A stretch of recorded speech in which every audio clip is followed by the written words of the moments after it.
ॐ भूर्भुवः स्वः तत्सवितुर्वरेण्यं भर्गो देवस्य धीमहि धियो यो नः प्रचोदयात्। ॐ शांति शांति शांति। नमस्ते मेरे प्यारे दोस्तों, भगवान श्री राम नाम महर्षि से बातचीत का ये 20वां वीडियो है। ये वीडियो शुरू होता है भगवान से बातचीत नंबर 209 से। 19 जून 1936 बातचीत नंबर 209। भौतिक शास्त्र के प्रवक्ता श्री DC दास ने स्वतंत्र संकल्प तथा प्रारब्ध के संबंध में प्रश्न किया। महर्षि, यह किसका संकल्प है? तुम कहोगे यह मेरा है। तुम संकल्प तथा प्रारब्ध से परे हो। शुद्ध स्वरूप में रहो तो तुम दोनों से परे हो। इच्छा शक्ति से प्रारब्ध पर विजय पाने का यही तात्पर्य है। भाग्य पर विजय पाना संभव है। भाग्य पूर्व कृत कर्मों का परिणाम है। सत्संग से बुरे संस्कारों पर विजय प्राप्त होती है। तब अपने अनुभव वास्तविक रूप में देखते हैं। अब मैं हूँ, मैं भोगता हूँ, मैं कर्म फल भोगता हूँ। मैं भूतकाल में था तथा भविष्य में भी होऊंगा। यह मैं कौन है? इस मैं का शुद्ध चैतन्य रूप खोज लेने के उपरांत तथा कर्म एवं फल से परे जानकर मुक्ति तथा आनंद की उपलब्धि होती है। तदुपरांत किसी प्रयास की अपेक्षा नहीं रहती। कारण आत्मा पूर्ण है तथा अन्य कुछ प्राप्त करना नहीं रहता। जब तक व्यक्ति तब रहता है वह भोगता तथा करता रहता है। इसकी नष्ट होते ही दिव्य शक्ति व्याप्त होकर घटनाक्रम को निर्देशित करती है। जिन्हें दिव्य शक्ति की अनुभूति नहीं होती उनको वह व्यक्ति प्रतीत होता है। संयम तथा अनुशासन अन्य व्यक्तियों के लिए है, मुक्त के लिए नहीं। शास्त्रीय आचार निर्देशों में स्वतंत्र संकल्प को अच्छा बताया गया है। इससे भाग्य पर विजय पाई जा सकती है। ऐसा ज्ञान से होता है। ज्ञान की अग्नि समस्त कर्मों को भस्म कर देती है। सत्संग अथवा उसकी मानसिक वातावरण से विवेक प्राप्त होता है। बातचीत नंबर 210। मनुष्य के क्रियाकलाप एक अन्य शक्ति द्वारा संचालित होते हैं, जबकि वह यह मानता है कि वह स्वयं ही समस्त कार्य कर रहा है। यह उसी प्रकार है जिस प्रकार एक लंगड़ा आदमी जो यह दम करता है कि यदि उसे कोई खड़ा कर दे तो वह युद्ध कर शत्रुओं को खदेड़ देगा। कर्म वासना से होता है। वासनाएं अहंकार के उदय होने के बाद ही उठती हैं तथा अहंकार का मूल दिव्य शक्ति है जिस पर इसका अस्तित्व निर्भर है। तथा अहंकार का मूल दिव्य शक्ति है जिस पर इसका अस्तित्व निर्भर है। इसकी स्वतंत्र सत्ता नहीं है। तब यह बड़बड़ाना क्यों? मैं करता हूँ, मैं कार्य संपादन करता हूँ अथवा मैं कार्य संचालन करता हूँ। आत्मज्ञानी पुरुष निश्चयात्मक रूप से जगत का कल्याण करता है। उसका अस्तित्व मात्र ही परम शुभ है। बातचीत नंबर 211। भौतिक शास्त्र के प्रवक्ता श्री DC दास ने जिज्ञासा की। योग का अर्थ है ऐक्यता। मुझे आश्चर्य है किसकी किस से ऐक्यता? महर्षि, निसंदेह योग से अभिप्राय है पूर्व योग तथा तदुपरांत संयोग। किससे इसका योग होना है? तुम जिज्ञासु हो, किसी वस्तु से ऐक्यता करना चाहते हो। वह वस्तु तुमसे पृथक है। तुम्हारी आत्मा तुम्हारा अंतरंग है। तुम्हें आत्मा का भान है। इसको खोजो तथा वही हो जाओ। तब वह अनंत विस्तार को प्राप्त होगा। तदुपरांत योग आदि का कोई प्रश्न नहीं रहेगा। वियोग किसका है यह खोज करो। भक्त क्या पत्थर आदि सर्वदा इसी रूप में रहेंगे? महर्षि पत्थरों को कौन देखता है? तुम्हारी इंद्रियां उनका अनुभव करती हैं, जिनको प्रेरित करने वाला तुम्हारा मन है। इस प्रकार वे तुम्हारे मन में हैं। यह मन किसका है यह प्रश्नकर्ता स्वयं ही खोजे। यदि आत्मा की अनुभूति हो जाए तब यह प्रश्न नहीं उठेगा। दृश्यों की अपेक्षा आत्मा अधिक अंतरंग है। दृष्टा को खोज लो, दृश्य अपनी चिंता स्वयं कर लेंगे। प्रत्येक व्यक्ति दृश्यों को अपने दृष्टिकोण से देखता है और सिद्धांत विकसित होते हैं, किंतु दृष्टा कौन है? जिसे इन सिद्धांतों का बोध है वह तुम हो। अपनी आत्मा को जानो, तब मन की इन चपलताओं का अंत होगा। भक्त मन क्या है? महर्षि संकल्पों का समूह। भक्त इसकी उत्पत्ति कहाँ से है? महर्षि आत्म चैतन्य से। भक्त तब संकल्प सत्य नहीं है। महर्षि वे नहीं है, केवल आत्मा ही एकमात्र सत्य है। बातचीत नंबर 212। महर्षि ने कहा, प्रदक्षिणा का अभिप्राय है हिंदुओं की यह प्रणाली जिसमें पूजा के स्थान की परिक्रमा की जाती है। सर्व मुझ में है। अरुणाचल की परिक्रमा का वास्तविक महत्व उतना ही प्रभावशाली है जितना संसार की परिक्रमा का। आशय यह है कि सारा जगत इस पर्वत में समाया हुआ है। अरुणाचल मंदिर की प्रदक्षिणा भी उतनी ही उत्तम है। इसी प्रकार 100 परिक्रमा एक स्थान पर घूमना भी उतना ही उत्तम है। आत्मा में ही सर्वस्व निहित है। ऋभु गीता का कथन है, मैं अचल हूँ तथा असंख्य ब्रह्मांड मेरे मन की कल्पना बनकर मेरे अंदर घूम रहे हैं। यह ध्यान उच्चतम प्रदक्षिणा है। 20 जून 1936। बातचीत नंबर 213। श्री देसी दास ने पूछा कि निरंतर प्रयास के उपरांत भी मन अंतर्मुख क्यों नहीं हो पाता? महर्षि, यह अभ्यास तथा वैराग्य से होता है तथा कर्म से होता है। मन दूसरों के खेत पर चोरी से चरने की बहुत दिनों से आदि गाय के समान स्वतः अपने ठान पर आसानी से नहीं आ पाता। गौपालक कितना ही स्वादिष्ट चारा दाना देकर उसे लुभाए, गाय आरंभ में आकृष्ट नहीं होगी, फिर भी वह किंचित अंश ग्रहण करेगी, किंतु उसका भटकने का स्वभाव बना रहता है और वह भाग जाती है। बारंबार लुभाए जाने पर वह ठान कर रुकने लगेगी। अंततः स्वतंत्र किए जाने पर भी वह नहीं भटकेगी। मन के साथ भी ऐसा ही है। यदि यह एक बार आंतरिक आनंद प्राप्त कर ले फिर वह बार नहीं भटकेगा। बातचीत नंबर 214। प्राय आने वाले एक यात्री श्री एकनाथ राव ने जिज्ञासा की, क्या ध्यान में परिस्थिति के अनुसार उतार चढ़ाव नहीं होते? महर्षि, हाँ होते हैं। अनेक बार प्रकाश होता है और तब ध्यान सुलभ होता है, फिर अनेक बार बारंबार प्रयास करने से भी ध्यान नहीं हो पाता। यह त्रिगुणों का प्रभाव है। भक्त क्या यह व्यक्ति के क्रियाकलाप तथा परिस्थितियों से भी प्रभावित होता है? महर्षि, वे उसे प्रभावित नहीं कर सकते। मैं करता हूँ कि भावना कर्तृत्व बुद्धि ही इसमें रुकावट डालती है। 22 जून 1936। बातचीत नंबर 215। जी.यू. पोप द्वारा तिरुवाचकम का अनुवाद पढ़ते समय महर्षि के समक्ष वे छंद आए जिनमें तीव्र भक्ति का वर्णन है, जो सारे शरीर को रोमांचित कर मांस अस्थि आदि को पिघला देती है। महर्षि ने कहा,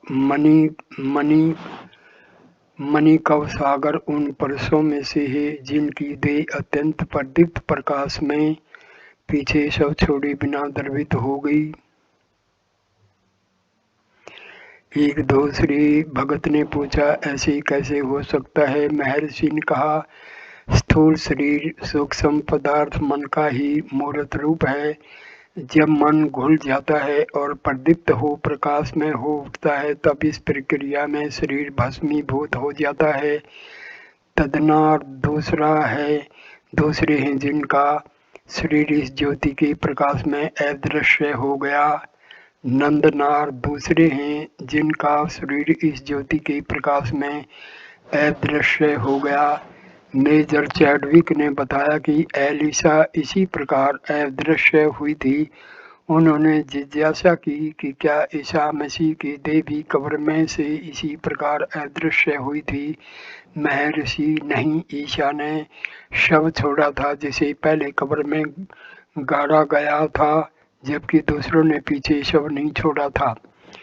वार्ता के मध्य महर्षि ने बताया कि सूक्ष्म शरीर बिंदु तथा नाद से निर्मित हुआ है तथा स्थूल शरीर उसी का मूर्त रूप है। भौतिक शास्त्र के प्रवक्ता ने जिज्ञासा की कि क्या उक्त बिंदु तथा नाद इंद्रिय ग्राह्य हैं? महर्षि, नहीं, वे इंद्रिय से परे हैं। यह इस प्रकार है। ईश्वर स्थूल जगत, जीव देह। सूक्ष्म ईश्वर नाद बिंदु, जीव मन प्राण। मूल ईश्वर आत्मा परम, जीव आत्मा परम। अंततः वे एक ही हैं। सृष्टिकर्ता का सूक्ष्म शरीर रहस्य में नाद प्रणव हैं, जो नाद तथा बिंदु हैं। ब्रह्मांड नाद तथा बिंदु में लय होता है तथा तदुपरांत परम में।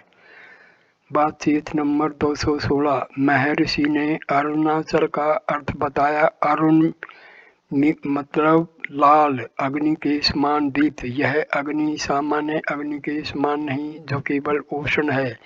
यह ज्ञान अग्नि है, जो न उष्ण है न शीतल। अचल पर्वत, इस प्रकार इसका अर्थ है ज्ञान का पहाड़।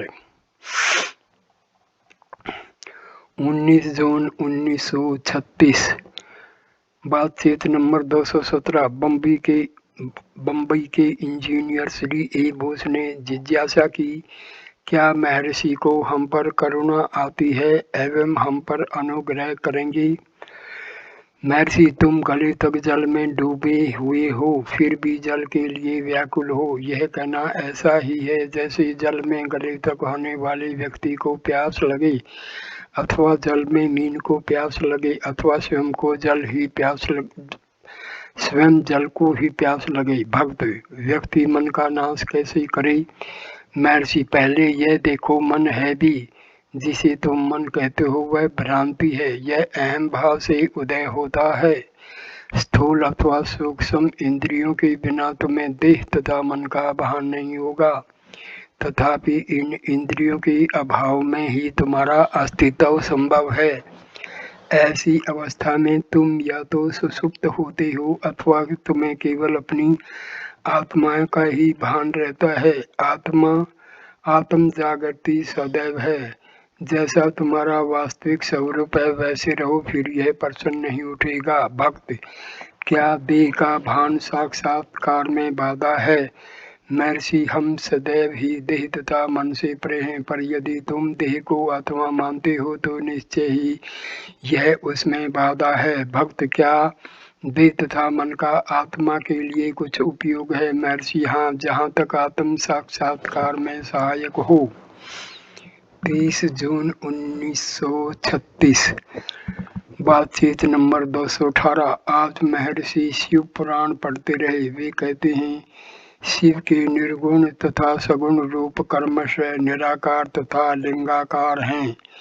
लिंग मूल अरुणाचल के रूप में प्रकट हुआ, जो आज भी यथावत है। यह प्रागट्य जब चंद्रमा आर्द्र नक्षत्र में था, दिसंबर के माह में तब हुआ। तथापि आराधना सर्वप्रथम शिवरात्रि को हुई, जो पर्व आज भी पवित्र माना जाता है। नाद अक्षेत्र में प्रणव ओम निर्गुण रूप को व्यक्त करता है तथा पंचाक्षरी ओम नमः शिवाय सगुण रूप। महर्षि ने पार्वती द्वारा राम की परीक्षा के प्रसंग का पुनः वर्णन किया। कथा इस प्रकार है। राम तथा लक्ष्मण सीता की खोज में वन में भटक रहे थे। राम शोक संतप्त थे। संयोगवश शिव तथा पार्वती समीप से निकले। शिव ने राम को प्रणाम किया तथा आगे बढ़ गए। पार्वती को आश्चर्य हुआ। उन्होंने शिव से जिज्ञासा की कि जगत के स्वामी तथा सबके द्वारा पूजनीय होकर भी आप एक सामान्य मनुष्य राम के समक्ष प्रणाम करने के लिए क्यों नतमस्तक हुए, जो एक असहाय की भांति पत्नी वियोग में दुखी होकर भटक रहे थे। तब शिव ने कहा, राम केवल ऐसा आचरण करके दिखा रहे हैं जैसा एक परिस्थिति में एक साधारण मनुष्य करेगा। वे निश्चय ही विष्णु के अवतार हैं, अतः नमन के पात्र हैं। यदि तुम चाहो तो उनकी परीक्षा कर लो। पार्वती ने इस विषय पर विचार कर सीता का रूप धारण कर लिया तथा वियोग संतप्त राम जब सीता का नाम पुकार रहे थे उनके सम्मुख प्रकट हुई। उन्होंने पार्वती की ओर देखकर जो सीता का वेश धारण किए हुए थी मुस्कुराकर पूछा, सीता तुम यहाँ कैसे? शंभु कहाँ है? तुमने सीता का वेश क्यों धारण किया?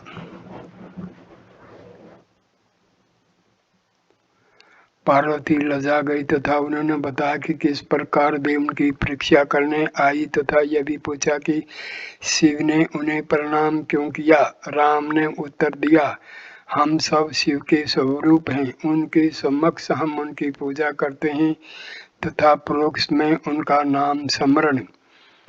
बातचीत नंबर 219। रामकृष्ण स्वामी पुराने आश्रमवासी शिष्य ने पंचश्लोकी में से एक श्लोक तव्या अरुणाचल सर्वम का अर्थ पूछा। महर्षि ने विस्तार से स्पष्ट किया कि जगत पर्दे पर बने हुए एक चित्र के समान है। पर्दा लाल पहाड़ अरुणाचल है जो उदय तथा अस्त होता है। वह उससे बना है जिससे वह उदय होता है। विश्व की अंतिमता भगवान अरुणाचल है। उसका ध्यान अथवा दृष्टा आत्मा का ध्यान करते इसमें चित्त में मैं की तरंग दिखती है जिसमें सब समा जाते हैं। मैं के स्रोत का अनुसंधान करने से केवल शुद्ध में ही अवशिष्ट रहता है जो अनिर्वचनीय है। साक्षात्कार का स्थान अपने अंदर है तथा साधक इसे अपने से बाहर पदार्थ के रूप में नहीं पा सकता। वह स्थान आनंद है तथा वही सर्व प्राणियों का आंतरिक है। अतः इसे हृदय कहते हैं। वर्तमान जीवन का एकमात्र उपयुक्त उद्देश्य अंतर्मुख हो इसे साक्षात करना है और कुछ भी नहीं करना है। भक्त संस्कारों को कैसे निर्मूल करें? महर्षि, साक्षात्कार में तुम अवस्था में होते हो। भक्त, क्या इसका आशय यह है कि आत्म भाव में दृढ़ता पूर्वक रहने से संस्कार होते ही भस्म हो जाएंगे? महर्षि, यदि तुम केवल अपने शुद्ध स्वरूप में रहो तो वह स्वतः ही भस्म हो जाएंगे। 1 जुलाई 1936। बातचीत नंबर 220। भौतिक शास्त्र के प्रवक्ता श्री BC दास ने पूछा, मन के संयम से ध्यान संभव है तथा केवल ध्यान से ही मन का संयम हो सकता है। क्या यह एक दूषित चक्कर नहीं है? महर्षि, निश्चय ही वे एक दूसरे पर आश्रित हैं, वे साथ ही रहते हैं। अभ्यास तथा वैराग्य से कर्म से फल प्राप्त होता है। वैराग्य के अभ्यास से मन को बाहर भटकने से रोका जाता है। अभ्यास से उसे अंतर्मुख करते हैं। संयम तथा ध्यान में संघर्ष होता है। यह निरंतर अंदर चलता ही रहता है। अंततः ध्यान की विजय होगी। भक्त, प्रारंभ कैसे करें उसके लिए आपका अनुग्रह आवश्यक है। महर्षि, अनुग्रह सदैव ही है।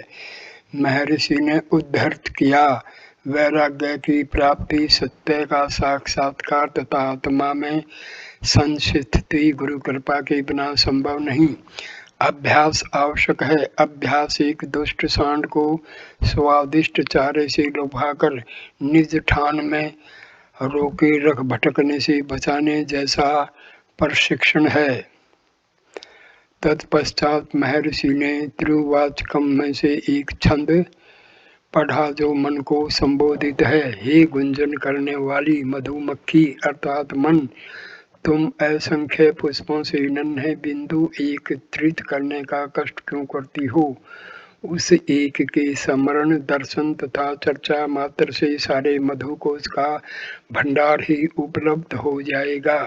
उसके अंदर प्रवेश करो और उसका हुंकार करो। भक्त क्या ध्यान के समय मन में आकार तथा उसके साथ ही परमात्मा के नाम का स्मरण व जाप भी हो सकता है। महर्षि, ध्यान के अतिरिक्त और कौन सी मानसिक कल्पना है? भक्त क्या रूप के साथ साथ मंत्रों का जाप अथवा दैवी गुणों का स्मरण भी आवश्यक है? महर्षि, यदि जप की प्रबल प्रवृत्ति है तो वाचिक जप मानसिक बल बन जाता है और जो ध्यान के समान ही है।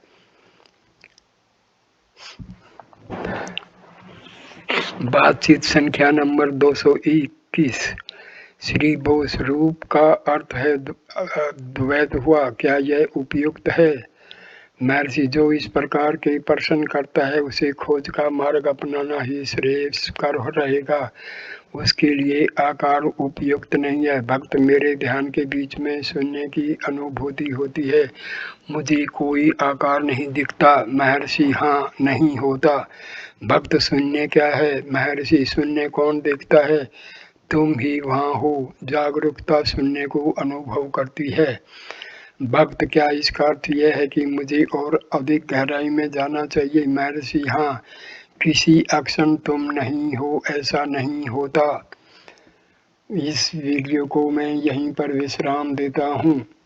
अगला वीडियो नंबर 21 शुरू होगा बातचीत संख्या नंबर 222 से। ये वीडियो देखने के लिए धन्यवाद।